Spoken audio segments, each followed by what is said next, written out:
If you think you're paying more for gas, groceries, or even a candy bar, you are correct. Inflation is affecting the U.S. now more than ever, and some areas have it worse than others. Joy Addison joins us with more.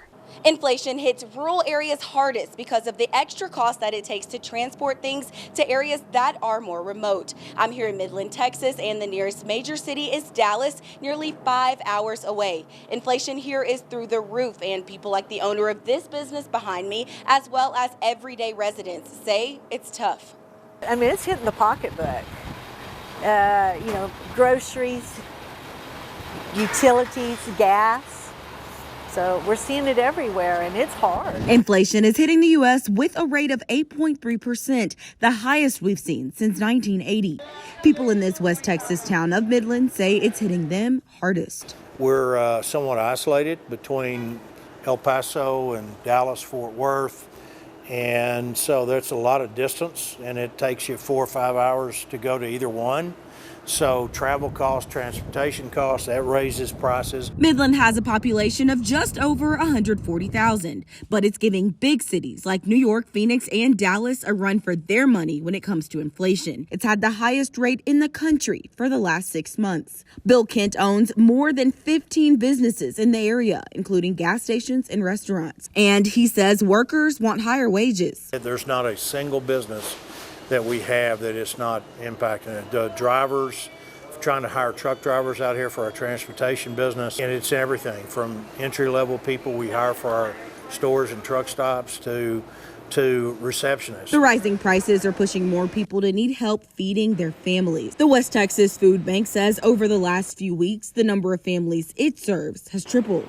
Most of the clients we serve, 27 to 30% of them have never needed any form of public assistance before. And most of them have jobs or they're elderly who are on a fixed income. So the face is different. Their rent has gone up. They cannot keep up with the price of groceries that they're seeing right now in the grocery stores. And they can't keep up with the cost of fuel. Last week, the Federal Reserve said it may continue to raise interest rates until it sees inflation rates drop. This will make it more expensive to borrow money, which should slow spending. In Midland, Texas, Joy Addison, Fox News. A modern marvel in Colorado. New technology allows a paralyzed man the opportunity to drive a race car. Kim Posey has more on how it works. Yeah, this was pretty incredible. This paralyzed man was able to control the throttle of a race car by his thoughts using a microchip implanted in his brain along with other technologies. This is German Aldana Zuniga getting into a NASCAR race car at Pikes Peak International Raceway in Fountain.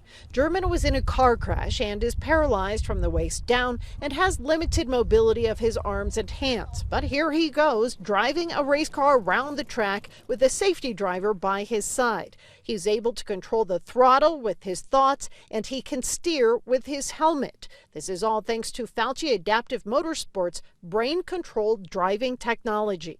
I never would have thought I would be able to do this. So he controls all acceleration and throttle just by thinking. The rest of it he's doing with our helmet, which detects movement for steering, and he can brake in an emergency by sipping back in a straw, which engages the brake. German is amazed at what he can do, and he is excited about all of the opportunities this technology could create. This was also very special because German had his accident before he ever got his driver's license. So this was the first time he had ever really been behind the wheel. Kim Posey, Fox 31.